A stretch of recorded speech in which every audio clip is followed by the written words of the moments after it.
आज एक बड़ा मसला लेकर हम आपके सामने उपस्थित हैं। सुप्रीम कोर्ट ने आदेश दिया जिसके तहत एक साथ 3 बार तलाक बोलकर तलाक की प्रक्रिया पर सुप्रीम कोर्ट ने रोक लगा दी। कानून मंत्री का स्पष्ट तौर से कहना है कि अब इसे लेकर कानून बनाने की आवश्यकता नहीं है, क्योंकि सुप्रीम कोर्ट का आदेश अपने आप में हर कानून से भी बड़ा है और ऐसे में एक साथ 3 बार तलाक बोलकर तलाक देने की प्रक्रिया हिंदुस्तान में अब लागू नहीं है।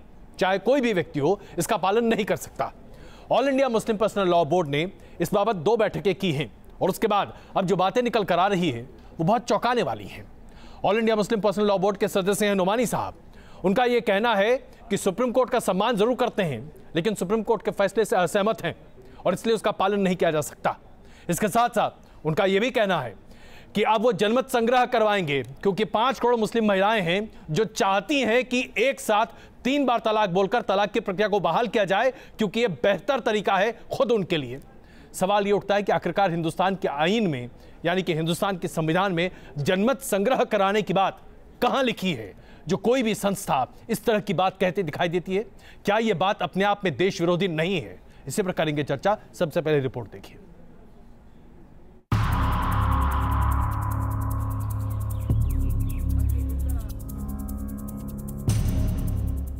तीन तलाक पर सुप्रीम कोर्ट रोक लगा चुका है।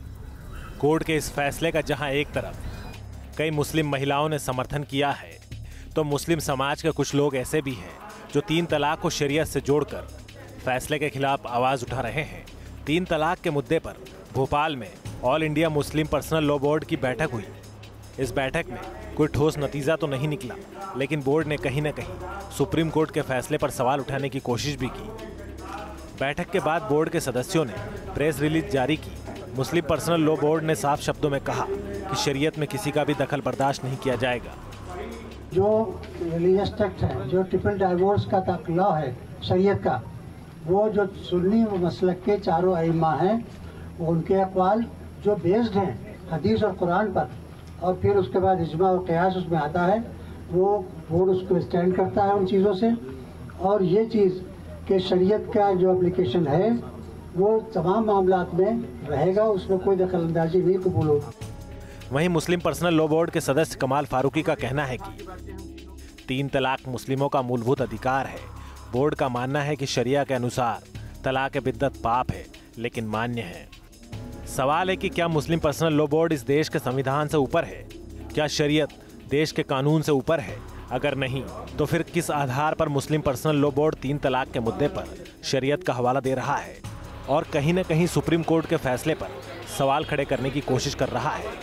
एक तरफ बोर्ड ने अदालत के फैसले का सम्मान किया, तो वहीं सरकार की तरफ से इसे अपने निजी मामलात में दखलंदाजी बताया। हालांकि बार बार पूछने पर भी बोर्ड के मेंबर ये साफ नहीं कर पाए कि दरअसल ट्रिपल तलाक को लेकर मुस्लिम समुदाय के लिए उनका संदेश क्या है।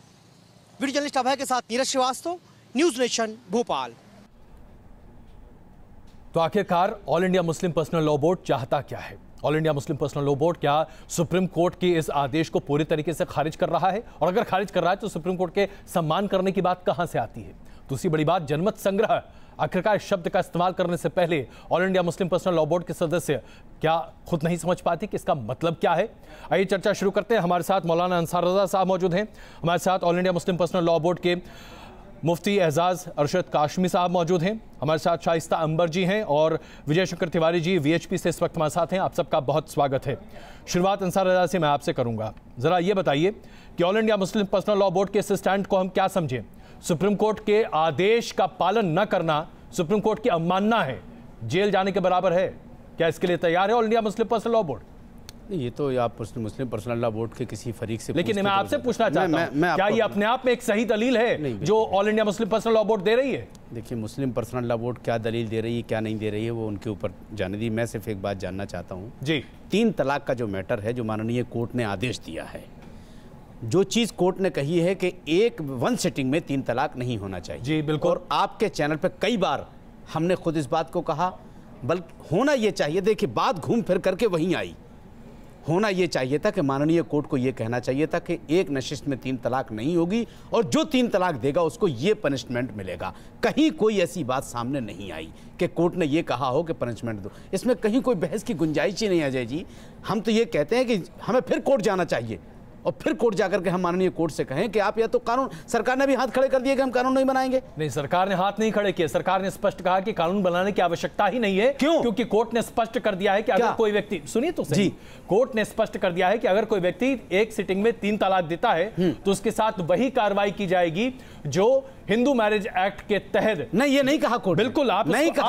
आप उसको मैं यही पढ़िए कह रहा हूं तो सही। आपसे, मैं यही कह रहा हूं, पढ़िए तो सही, मैं यही कह रहा हूं, मामला चलेगा अदालत में। अच्छा, दूसरा मामला अदालत में जाएगा। दूसरा, 5 जज बैठे हैं, 2 जजों की राय अलग, क्या 3 जजों की राय अलग। India Muslim personal law board जिस तरह से अपनी बातों को सामने रख रहा है, क्या ये बात सीधे नाफरमानी नहीं है? क्या ये संविधान के खिलाफ बातें नहीं है?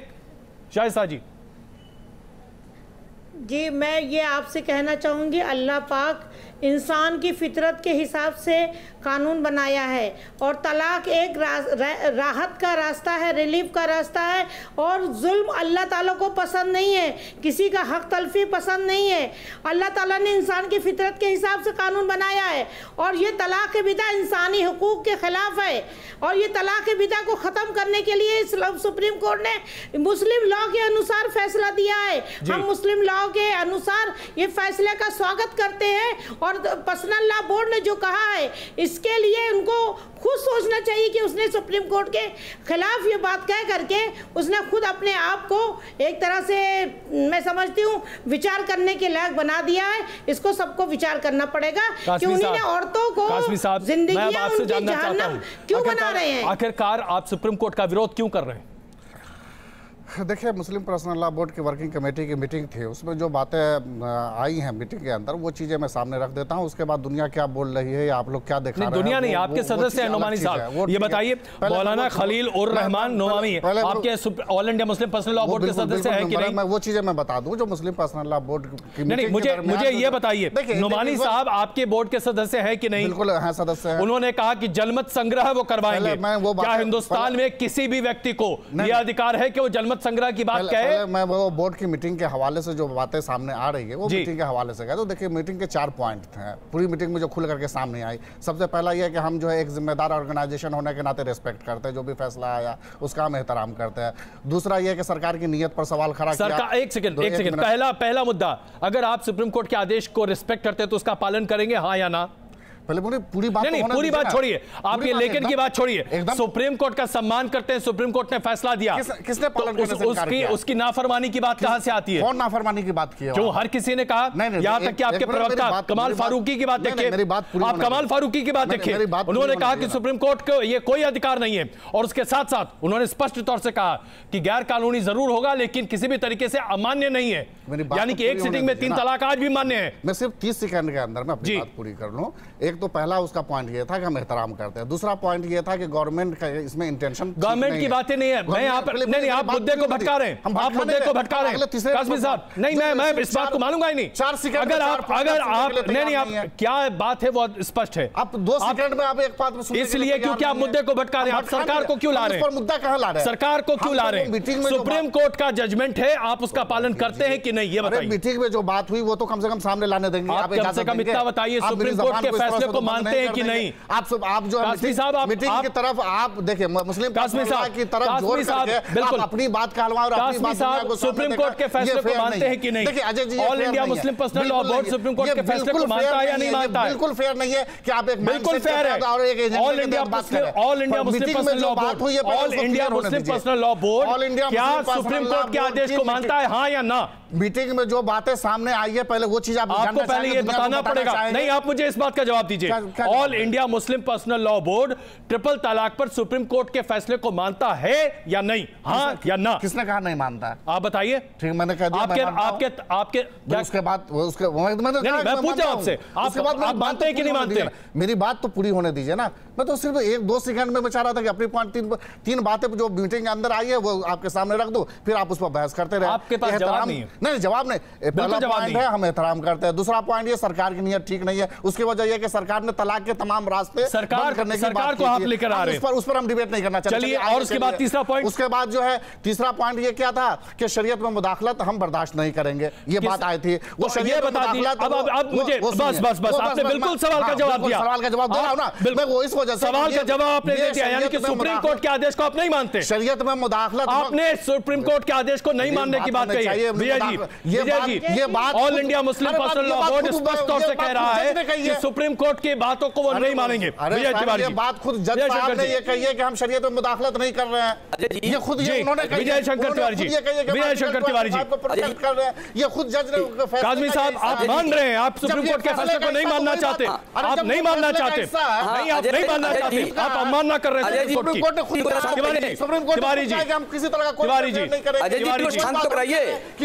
काज़मी साहब, आप सुप्रीम कोर्ट के फैसले को गलत तरीके से मत पेश कीजिए। स्पष्ट तौर पे सुप्रीम काज़मी साहब, मैं माफी चाहता हूं अगर आप बेतरतीब बहस करना चाहते हैं, आप हमारे दर्शकों का वक्त बर्बाद करना चाहते हो तो प्लीज कीजिए। सुप्रीम कोर्ट ने साफ तौर पे कहा है ट्रिपल तलाक गैर कानूनी है। तिवारी जी प्लीज एक मिनट, काज़मी साहब प्लीज, काज़मी साहब प्लीज, नहीं आप चुप रहिए, प्लीज चुप रहिए, चुप रहना पड़ेगा आपको। बिल्कुल एजेंडा है ये। तरफ से जो आप बातें चलिए तिवारी जी, तिवारी जी, तिवारी जी, बातें नहीं हुई है। तिवारी जी, जी अजय जी, पहले तो ये जो धार्मिक मुद्दा कहते हैं, इस बात को समझना चाहिए, ये सामाजिक मुद्दा है, ये धार्मिक मुद्दा नहीं है। और दूसरी बात, हिंदू महिलाएं तब से ही इन्होंने कहना शुरू कर दिया था कि हिंदू महिलाएं नहीं है, हिंदू को सामाजिक मुद्दा है, समाज में न्यायालय की बात नहीं मानेंगे, पहले से कह रहे हैं। हिंदू दो मुंह होते हैं। श्री रामजन्मभूमि की बात जब वो कह रहे हैं, क्या बात करते हैं आप? जब पहले से वहाँ कानून बना हुआ है, हिंदू मैरिज एक्ट बना हुआ है, दलील देते हैं, दलील देने से पहले दिमाग का इस्तेमाल तो कर लीजिए। पहले भी हिंदू में या मुसलमान में क्या बात कर रहे हैं आप क्या बात कर रहे हैं?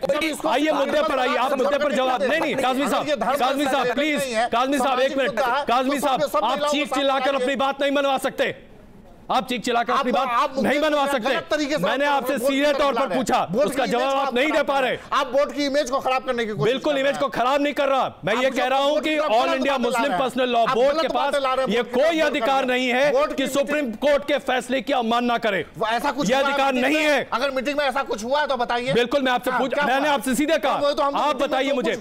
मुझे लग रहा है कि बिल्कुल सारा वक्त आपको बिल्कुल ये काज़मी साहब मुद्दे पर बात नहीं कर चाहते। रज़ा साहब आप जरा मुझे बताइए, काज़मी साहब के पास और all India Muslim personal law board के पास इस बात का कोई जवाब नहीं है कि सुप्रीम कोर्ट का फैसला मान्य है कि नहीं।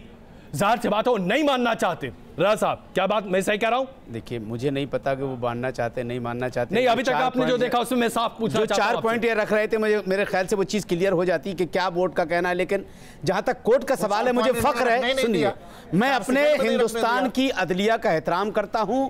उन्होंने जो आदेश दिया है वो हमारे सर आंखों पर, और मैं समझता हूं कि अगर ऐसा लगता है कि इसमें कोई चीज़ आप रह गई हो, आप जाकर के कोर्ट से कह सकते हैं। लेकिन आप ये नहीं कह सकते कि मैं आप कोर्ट के फैसले को नहीं मानता। आप जाइए कोर्ट, अगर पुनर्विचार की याचिका का वक्त है अभी जाकर के बात रख सकते हैं। लेकिन मैं एक बात कहना चाहता हूं, मैं एक बात कहना चाहता हूं, नहीं देखिए मुस्लिम पर्सनल मुस्लिम पर्सनल लॉ बोर्ड जिस मकसद से राजनीति कर रहा है, सुन लीजिए, वो 3 तलाक के मसले पर कोर्ट में जिस तरह से रखना चाहिए तो फ्लॉप हो चुका है। वो उससे मैं समझता हूं कि बहुत ज्यादा वो अब मुसलमानों में हमदर्दी पैदा करे कि मैं ये है अब शरीयत में डायरेक्ट फैसले को रिजेक्ट कर देता, हम नहीं मानते हैं। मुस्लिम पर्सनल लॉ बोर्ड राजनीति कर रहा है और यही चीज मैं चाहता हूं कि शाइस्ता जी जरा बताइए, क्या all India Muslim personal law board सिर्फ राजनीति का अखाड़ा नहीं है? शाइस्ता जी पूरी तरह से ये अपनी गलतियां और अपनी नाकामी को छुपा करके वो सरकार पर थोप रहा है। यहाँ सुप्रीम कोर्ट का मामला है, यहाँ औरतों की जिंदगी का मामला है। औरतें जिंदगी भर वो 3 तलाक के डर से, खौफ से डरी रहती हैं। कम से कम उनको जीने का रास्ता तो मिलेगा। अब ये हम औरतों के लिए एक चैलेंज बन गया है कि हम लोग गाँव-गाँव जाएंगे और शहर ज़िले जाएंगे और औरतों से कहेंगे सुप्रीम कोर्ट का फैसला शरीयत के मुताबिक है, तुम उसको पढ़ो समझो, कुरान शरीफ को पढ़ो समझो। ये तलाक बिदा को ये एक ही सांस में 3 तलाक को जो मान रहे हैं जायज, ये औरतों को जीते जी जहन्नम में डाल रहे हैं। उनकी जिंदगी जहन्नम में डाल रहे हैं। उनकी जिंदगी होने के बाद तलाक नहीं हो रही है। आप चुप रहिए, हम आपसे नहीं बात कर रहे हैं। तलाक होने के बाद बैन होने के बाद तलाक नहीं हो रही है। अजय जी ने से पूछा है, जाकर के उसको अपने इंसाफ दिला दिया, तलाक दे रहे हैं, जाकर के इंसाफ दिला दिया। आप जैसे लोग तलाक दे रहे हैं, आप जैसे लोग तलाक दे रहे हैं, हम ही तलाक दे रहे हैं, मिजाज के लोग तलाक दे रहे हैं। आप जैसे क्या सोचना है? हम आका का जो है कोई इशू नहीं, कुछ नहीं है, अब इशू बना करके जो है यहाँ पर दुनिया को क्या मैसेज देना चाह रही है आप? अगर मतलब का जो है बैन कर दिया कोर्ट ने, तलाक नहीं हो रही है। करना चाहता हूं इसमें तिवारी जी, जनमत संग्रह, एक सेकंड कासमी साहब एक मिनट प्लीज। तिवारी जी, जनमत संग्रह कराने की बात कहना, all India Muslim personal law board के सदस्यों का खास करके उसमें से नुमानी बहुत बड़े एग्जाम्पल हैं। जनमत संग्रह कराएंगे ताकि मुस्लिम महिलाएं ये बताएं कि उनके लिए ट्रिपल तलाक फायदेमंद है अगर एक सिटिंग में 3 बार बोला जाए तो। क्या ये अपने आप में कहीं से भी तर्कनुमा बात लगती है आपको? और जनमत संग्रह हिंदुस्तान के संविधान में इसका कहीं कोई जिक्र नहीं है। बिल्कुल जी तिवारी जी। अजय जी, बिल्कुल तर्कहीन बात है, तर्कसंगत बिल्कुल नहीं है। और सबसे बड़ी बात है कि ये लोग बार बार संविधान की दुहाई देते हैं, संविधान मानने की बात करते हैं, लेकिन जब निर्णय आता है सर्वोच्च न्यायालय का तो मानते ही नहीं है। आप ये देखिए साबानो केस का देख लीजिए, सारा साबानो केस में क्या हुआ था, ऐसे कुछ हुआ था ना। और इसके बाद ये न्यायालय की बात नहीं मानते, ये केवल कहते हैं कि हम संविधान की बात मानते हैं, लेकिन बात शरीयत की करते हैं। हम कहते हैं अगर कोई चीज आपको ध्यान में नहीं आती तो भारतीय परंपराओं से सीख लीजिए। 200 साल पहले 1815 में इसी प्रकार की कुछ कुरीतियां यहाँ थी, राजा राम मोहन नाय खड़े हो गए, सारा देश उनके साथ खड़ा हो गया। अरे आप सुन लीजिए, ये भारतवर्ष बहुत सारी चीजें जो आपको ध्यान में नहीं आती सीख लीजिए। यहाँ पर सुधारों की धरती है ये, इसमें सुधार स्वीकार किए जाते हैं। समाज सुधारों के साथ खड़ा होता है, नेता के साथ खड़ा होता है, न्यायालय के साथ खड़ा होता है। आप भी खड़े होने की चिंता आप क्या तर्क दे रहे हैं भाई? आप क्या तर्क दे रहे हैं? बार बार हिंदू महिलाओं को देखिए, उसको देखिए। अरे भाई आपको मुस्लिम महिलाओं का दर्द नहीं दिखाई देता? आप कैसे कुछ नहीं है? क्या ट्रिपल तलाक? एक बात बताइए, इशू बनाया जबरदस्ती इशू आप जरा मुझे बताइए, मैं आपको बताता हूँ। एक बात बताता हूँ, मैं काजी साहब एक मिनट, आप ये कह रहे हैं, मैं आपसे एक सेकंड। आज ही हमने ये खबर दिखाई है, आज ही उत्तर प्रदेश का रहने वाला एक व्यक्ति ने गुजरात में रह रही अपनी पत्नी को चिट्ठी पर लिख कर दिया तलाक तलाक तलाक। आप क्या कहते हैं, ये सही है? कोर्ट ने बैन कर दिया तो आप उसको सूली पर चढ़ाइए ना। बिल्कुल चढ़ाएंगे, ऐसे हर व्यक्ति को चढ़ाया जाना चाहिए जो महिलाओं का उत्पीड़न कर रहा है। आप क्यों इसकी हिमायत कर रहे हैं? बिल्कुल हिमायत कर रहे हैं। आप कैसे कहते हैं कि मान्य नहीं है? आप कैसे कहते हैं कि शरीयत में दखल नहीं है? अरे भाई, कोर्ट का फैसला है, कोर्ट के फैसले को आप मानने को तैयार नहीं है। आप महिलाओं को समान की तरह इस्तेमाल करते हैं। की धारा लगाएं, बिल्कुल आप ये करना चाहते हैं। अजय जी, मैं एक बात समझना चाह रहा था, नहीं लगा सकते आप, कुछ नहीं कर सकते। मैं एक बात समझना चाह रहा था, आपने एफआईआर भी नहीं किया होगा, अभी तक आप जेल भी नहीं भेजे होंगे उसको। एक बात मैं समझना चाह रहा था। अरे तो आपकी जिम्मेदारी क्या? नहीं कासमी साहब, all India Muslim personal law board के तमाम सदस्यों की जिम्मेदारी क्या है? कोई जिम्मेदारी नहीं, कोई जिम्मेदारी नहीं है, जुडिशरी बॉडी नहीं है। एक सेकंड, अगर आपकी कोई जिम्मेदारी नहीं है, आप समाज सुधार के नाम पर कलंक है। फिर इस्लामी समाज सुधार के नाम पर कलंक है, मानिए इस बात को। हम उसको फांसी पर चढ़ा सकते हैं, मानिए इस बात को। आप कुछ नहीं कर सकते। आप लोग लॉ एंड ऑर्डर अपने हाथ में नहीं ले सकते। हम लॉ एंड ऑर्डर पर हमारा यकीन है, लॉ एंड ऑर्डर को हम मानते हैं। आप अगर लोगों को नहीं समझा सकते, कोर्ट का लॉ एंड ऑर्डर क्या होता है? कासमी साहब, संगठनों का मतलब होता है, कासमी साहब नहीं, ये बात इस तरह से आप चीख चिल्लाकर बातों को नहीं मनवा सकते। बिल्कुल रजा साहब, मैं आपसे पूछना चाहता हूँ, all India Muslim personal law board का फिर औचित्य ही कह रह जाता है जब वो समाज सुधार के नाम पर कुछ भी करने को तैयार नहीं है। हम रहनुमाई करेंगे, उसके मसला ये है, बेदार करेंगे। लाठी रजा साहब को जवाब देने दीजिए, रजा साहब को जवाब देने दीजिए। आप जवाब नहीं दे पा रहे हैं रजा साहब, जवाब ही समझ में नहीं आ रहा है। मसला ये है जी कि आज जो है आपने डिबेट जो रखी थी, बहुत शानदार डिबेट रखी है आपने। ना मेरा तिवारी जी से कोई दिक्कत है, ना अंबर साहिबा से दिक्कत है, ना मौलाना साहब से, ना मुझे अपने आप से। मैं ये कह रहा था, आज जो डिबेट रखी थी तो इसमें जो महिला मोर्चा की जो महिलाओं की एक मीटिंग अलग से मुस्लिम पर्सनल लॉ बोर्ड ने की है, उसके किसी एक सदस्य को आपको रखना चाहिए था। हमारा किसी से महिलाओं को कितने देर तक हम इस्तेमाल करते रहेंगे? वही तो आपने अंबर जी को क्यों बुलाया? फिर उनको इस्तेमाल नहीं कर रहे हैं आप क्या? क्यों भाई? वो भी तो प्रतिनिधित्व कर रही है। उनको बुलाते ना, किनको बुलाते? क्यों? अगर all India Muslim personal law board है, क्या मतलब है 3 तलाक? आप तिवारी जी से क्या मतलब है 3 तलाक? आप यानी कि आप रजा साहब, तिवारी जी का क्या मतलब है 3 तलाक? मैं किस आदमी को? तिवारी जी की बहुत इज्जत करता हूं, रजा साहब बहुत एहतराम करता हूं, मैं बड़े मुद्दे की बात है रजा साहब। तिवारी जी का 3 तलाक से क्या लेना देना है? मुद्दे से भागना बहुत आसान है, आप सब लोग मुद्दे से आप जानते हैं कि बहुत सटीक जवाब देने वाला हूं। आप यहाँ पर डिबेट पर सवाल खड़े करना चाहते हैं? नहीं राजा साहब, आप डिबेट पर सवाल। मुस्लिम पर्सनल लॉ बोर्ड की महिलाओं ने जो कल मीटिंग की है उसमें से आपको किसी को बुलाना चाहिए। मैं आपसे पूछना चाहता हूं, सवाल सिर्फ एक है और सवाल यह है कि सुप्रीम कोर्ट का आदेश मान्य है कि नहीं? आपने कहा मान्य है, all India Muslim personal law board और उनके प्रतिनिधि लगातार कहते हैं मान्य नहीं है। किसने कहा मान्य नहीं? और नहीं तो क्या आप बताइए, क्या ये ऑफिशियल बयान है मुस्लिम पर्सनल लॉ बोर्ड का? तो मौलाना कह रहे हैं। अरे ऑफिशियल और अनऑफिशियल क्या होता है? आपके तमाम सदस्य ऑल इंडिया मुस्लिम बैन होने के बाद विजय जी हुआ है, हम तो कह रहे हैं उसको सजा दीजिए, आप फांसी पर चढ़ाइए। हम कहा उसको नहीं मान रहे हैं। विजय जी क्यों, कौन इनकार? विजय जी, लाठी भी मेरी, डंडा भी मेरा, सांप को मारेंगे बिना किसी चोट के, यही इख्तियार किया जा रहा है इस all India Muslim personal law board के द्वारा। क्या यही रवैया होना चाहिए? इस तरह के अल्फाज का इस्तेमाल हिंदुस्तान में क्या कोई कर सकता है? क्या हम रेफरेंडम कराएंगे? अजय जी ये इनकी आदत है, मैंने तो बार बार कहा है ये आदत है। और देख, एक बात समझ लीजिए अजय जी कि देश में ये भारत का डीएनए ऐसा है कि भारत की कभी भी अपने पति और धर्मगुरुओं के खिलाफ कभी नहीं जाती हैं, लेकिन कब जाती हैं? अब देखिए, मुस्लिम महिलाएं धर्मगुरुओं के खिलाफ चली गई और पतियों के खिलाफ भी चली गई। जब उन पर प्रताड़ना का स्तर बहुत ऊंचा होता है, मुसलमानों के खिलाफ वो आपके आरएसएस से प्रताड़ना का वो चली गई जिसको आपने जुड़ा हुआ है। इसलिए इस प्रताड़ना को लेकर सुप्रीम कोर्ट ने जिसको आपने बुर्का पहना करके शाइस्ता जी आपको हिंदू नजर आती हैं? शाइस्ता अंबर हिंदू है क्या? क्या कहेंगे बताओ? अरे क्या बात करते हैं? एक मुस्लिम महिला नहीं है कि वो क्या कह रही है? शाइस्ता जी क्या ट्रिपल तलाक मुस्लिम महिलाओं के घरों को तबाह नहीं कर रहा? बिल्कुल कर रहा है, बिल्कुल कर रहा है। तो जो वो कहेगी उससे पहले मैं कह रहा हूँ पूरी तरह से। जो वो कह रही है उससे पहले मैं कह रहा हूँ। तैयारी कर रहे हैं, बात क्यों नहीं सुन रहे? ये लोग उसकी तैयारी कर रहे हैं। 3 तलाक हर वक्त उनको डराए सहमा रहेगा, उनकी जिंदगी में डर रहेगा, वो कैसे भी कोई काम करेंगे। और ये पूरी तरह तैयारी है कि औरतों को हम ही जो बताएं वही धर्म है। अरे तो आप जो बताएं वही शरीयत। हम पूछते हैं कि क्या चीजें वो तो आपको बता नहीं पाती है और आप कह रहे हैं वुमेन पर्सनल लॉ बनाए हुए हैं। आप कौन होते हैं? आप तो सिर्फ ये बता दीजिए ना मुस्लिम पर्सनल लॉ क्या चीज है? आप कौन होते हैं? पर्सनल लॉ क्या होती है? मुस्लिम पर्सनल लॉ क्या चीज है? काज़ी साहब, आप हर उस आवाज को दबा देना चाहते हैं। काज़ी साहब, आप हर उस आवाज को दबा देना चाहते हैं जो आपके साथ नहीं है।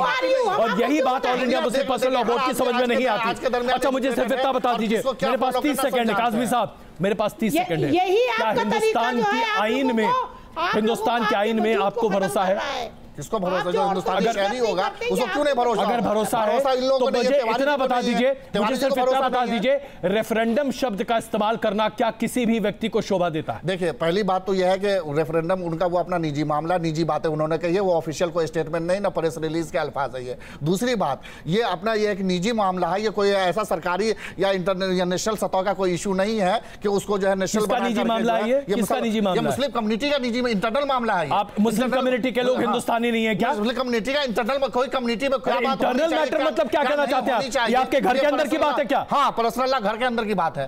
चलिए, हर मुसलमानों मुझे अफसोस के साथ कहना पड़ता है कि अगर ये सोच है तो वाकई में, अगर ये सोच है तो बदलाव कहीं नहीं हो सकता। आप लोग बदलाव नहीं करने देना चाहते। सुप्रीम कोर्ट के तमाम ऑब्जर्वेशन के बाद आज यही स्थिति है। बड़े अफसोस के साथ मुझे इस चर्चा को ही खत्म करना पड़ रहा है, लेकिन इतना जरूर कहेंगे कि अगर सुप्रीम कोर्ट के आदेश को मान्यता नहीं दी जाती तो वाकई में इससे बड़ी अफसोस की बात और कुछ नहीं हो सकती।